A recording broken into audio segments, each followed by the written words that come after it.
如何透過積金易平台登記自僱人士帳戶？當你選擇嘅強積金計劃轉移至積金易平台後，你可以喺成為自僱人士嘅60日之內，透過積金易平台開立自僱人士帳戶。登入積金易流動應用程式後，喺主頁選單按我的強積金及選擇登記強積金帳戶，滑動屏幕並選擇自僱人士帳戶。按開始登記前，請仔細閱讀指示並提前準備好相關文件。喺清單入面選擇強積金計劃，按下一步。然後你可以選擇透過智方便或電子身份驗證嚟驗證你嘅身份。如果你選擇用智方便流動應用程式，請跟隨屏幕上嘅指示嚟完成驗證身份步驟。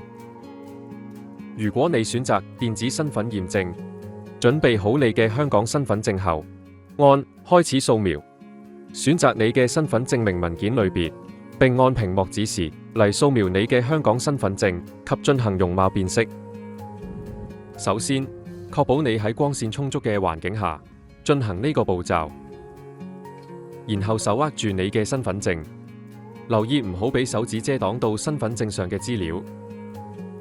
調整手機角度，令到身份證貼合屏幕上嘅白色框線，保持唔喐，直到4條框線變成綠色。然後你手機嘅閃光燈將會自動打開。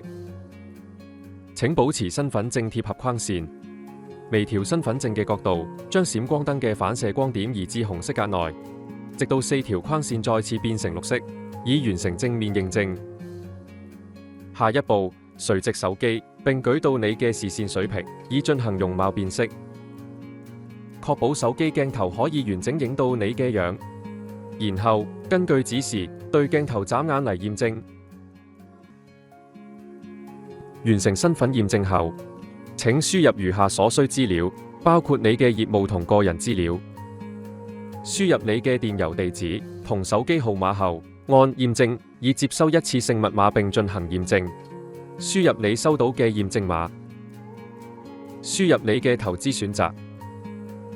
你可以選擇以每年或者每月去作出定期供款，輸入自僱開始日期同選擇合適嘅有關入息選項嚟計算供款金額。請選擇付款方法。假如你選擇直接付款授權，設定以直接扣賬為你嘅預設付款方法。喺成功生效後，積金易平台就會自動於供款日前安排付款，你無需進行額外操作。根據你嘅業務同供款選擇，上載手機屏幕所顯示嘅所需文件，核對及確認你提供嘅資料，並按提交。